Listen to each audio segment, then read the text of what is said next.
ગોંડલની અંદર જે રાજકુમાર જાટના મોતનો મામલો સામે આવ્યો હતો તેમના પડઘા હવે રાજસ્થાનમાં પડી રહ્યા છે। રાજસ્થાનના ધારાસભ્ય હોય કે સાંસદ હોય હવે મેદાનમાં આવી રહ્યા છે, કારણ કે રાજકુમાર જાટના મૃતદેહને લઈને તેમના પિતા રાજસ્થાન પહોંચ્યા હતા, ત્યાં તેમના અંતિમ સંસ્કાર કરવામાં આવ્યા, પણ હવે આ મુદ્દો છે તે ક્યાંક આગળ વધી રહ્યો છે અને વાત ત્યાં સુધી પહોંચી છે કે સીબીઆઈની માંગ કરવામાં આવે। અનેક નેતાઓ કરી ચૂક્યા છે, પણ હવે કોંગ્રેસના જે ઝુંઝુનુ જે જિલ્લો છે રાજસ્થાનનો, ત્યાંના જે ધારાસભ્ય છે તે મેદાનમાં આવ્યા છે। તેમની શું માંગ છે તેમની વાત કરીએ।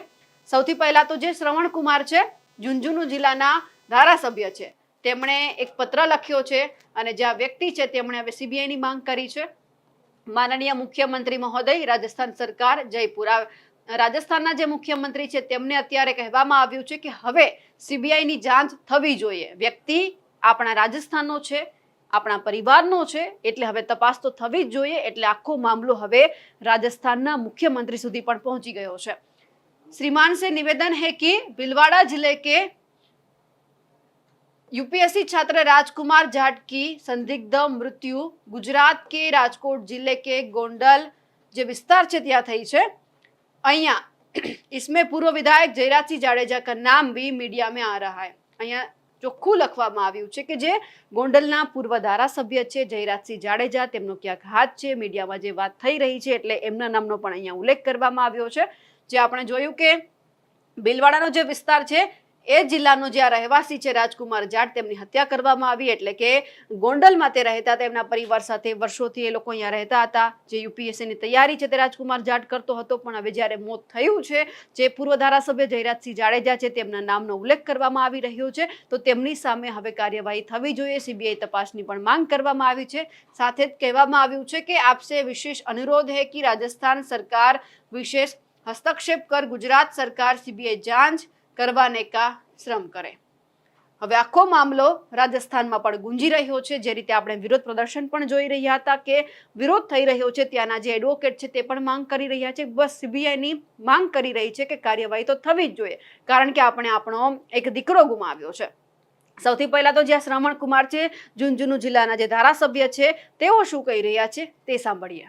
मैं ये समझता हूँ कि हमारे प्रवासियों की पहले बात तो हमारे मुख्यमंत्री जी को भी उस पर नियंत्रण करना चाहिए, क्योंकि प्रवासी दूसरे स्टेटों में जो काम कर रहे हैं उनका नियंत्रण हमारा भी है।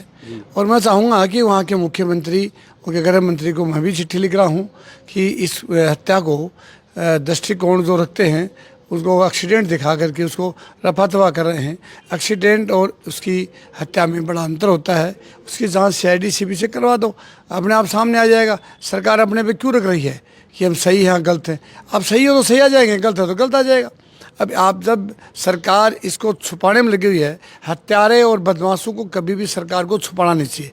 क्यों आज एक आदमी ने यहाँ एक हत्या की है, फिर कल वहीं दूसरी जगह करेगा, तो उसका जब खून का मुँह लग जाएगा तो वो बार बार उसी को दोहराता रहेगा।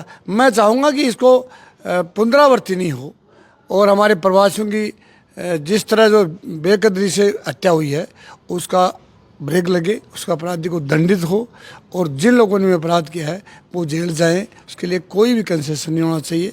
सरकारों में गुजरात, बिहार, उड़ीसा, मद्रास, केरला जो भी स्टेट है वो पूरे भारत के अंदर है, और भारत नहीं पूरे वर्ल्ड की एक ही कॉन्सेंस है कि सब अपराधी को अपराधी मानकर उसको दंडित किया जाए और जो निर्दोष है उसको न्याय मिले। ये मेरा जैसे आप હવે આખી ઘટનાના પડઘા રાજસ્થાનમાં પણ પડી રહ્યા છે, પણ હવે એ જોવાનું છે કે હવે શું આમાં કાર્યવાહી થાય છે।